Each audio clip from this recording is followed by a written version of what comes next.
আপনি তো আপনার কলেজের পড়াশোনাই শেষ করেননি, মাঝপথেই ছেড়ে চলে গিয়েছিলেন। তাহলে ডিজাইনারের ডিগ্রি পেলেন কোথা থেকে?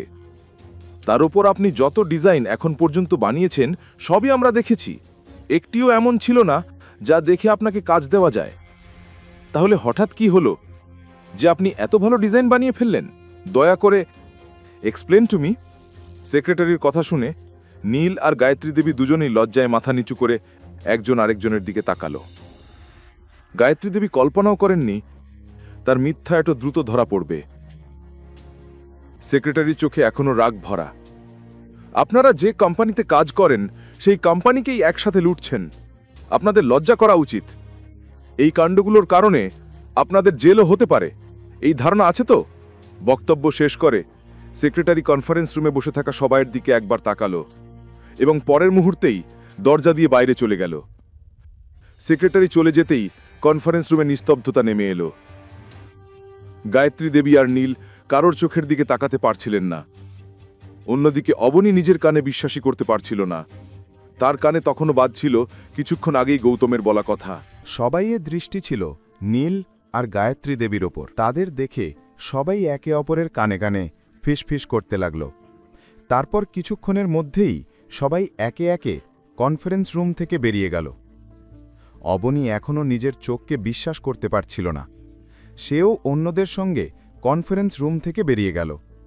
অন্যদিকে নীল নিজের রাগ নিয়ন্ত্রণে রাখতে পারছিল না, আর গায়ত্রী দেবীও হতভাগ হয়ে গিয়েছিলেন।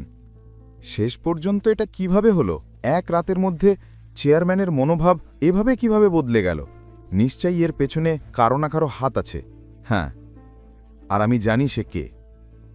এ কথা বলেই নীল রাগে গেটের বাইরে বেরিয়ে গেল। তার রাগে ফেটে পড়া মুখ দেখে গায়ত্রী দেবী তাকে থামাতে পিছনে পিছনে গেলেন।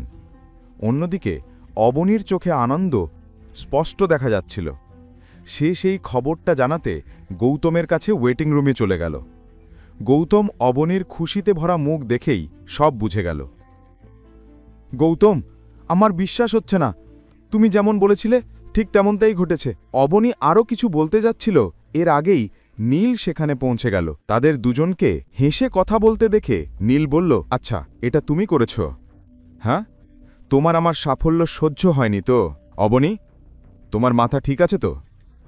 তুমি আমার ডিজাইন চুরি করেছ, ধোঁকা দিয়ে ওটার উপর নিজের নাম লিখেছ, আর এখন যখন সব সত্যি সবাই এর সামনে এসেছে তুমি উল্টো আমাকেই জবাবদেহি করতে বলছো। বলো তো, রাতারাতি এমন কি করেছ তুমি? নাকি প্রজেক্টটা পেতে গিয়ে চেয়ারম্যানের সঙ্গে সমঝোতা করে ফেলেছ?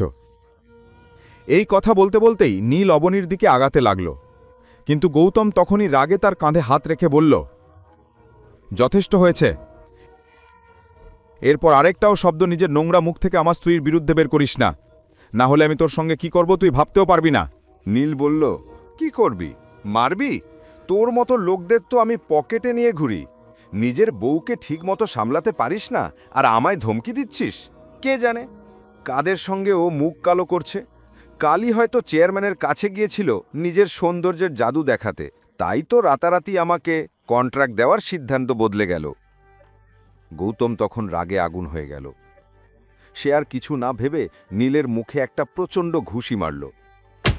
নীল সঙ্গে সঙ্গে মাটিতে পড়ে গেল আর তার নাক থেকে রক্ত পড়তে শুরু করল। এই সাহস তোর?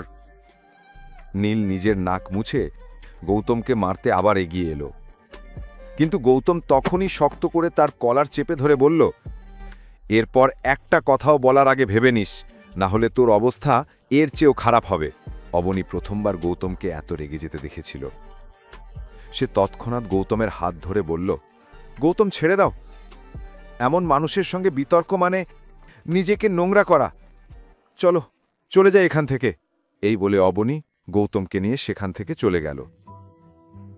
কিন্তু তাদের এভাবে ঝগড়া করতে দেখে অফিসের সবাই নতুন আলোচনার বিষয় পেয়ে গেল।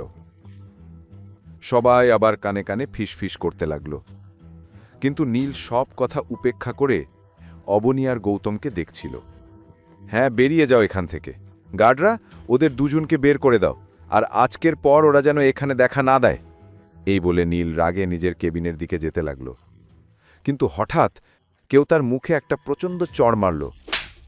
চটটা এত জোরে ছিল যে কয়েক সেকেন্ডের জন্য নীলের চোখের সামনে অন্ধকার নেমে এলো। যখন সে ঘুরে দেখল, তার সামনে গায়ত্রী দেবী দাঁড়িয়ে আছেন। দাদিশা, কি হলো? গায়ত্রী দেবীর মুখ রাগে পুরো লাল হয়ে গিয়েছিল। তাকে দেখে চারপাশের লোকজন তাদের নিজেদের কাজে ব্যস্ত হয়ে গেল।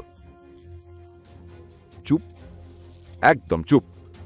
এত কিছু ঘটার পরও তোমার পেট ভরেনি? এখন অফিসের লোকজনের সামনে তামাশা করছো? তোমার মগজ কি ঘাস খেতে গেছে? সরি দাদিশা, আমি রেগে গিয়েছিলাম, কারণ সব যে এটা করেছে আমি নিজেই তার হদিস বার করব। তাই তুমি চুপ করো, আর কিছু করবে না। আমি নিজেই চেয়ারম্যানের কাছে যাচ্ছি। পরের কাহিনী জানতে দেখতে থাকুন পরবর্তী এপিসোডগুলো শুধুমাত্র পকেট এফএম ইউটিউব চ্যানেলে। আর রয়্যাল ওয়ারিশের সব এপিসোড শুনতে এখনই ডাউনলোড করুন পকেট এফএম অ্যাপ। লিংক দেওয়া আছে ডিসক্রিপশনে।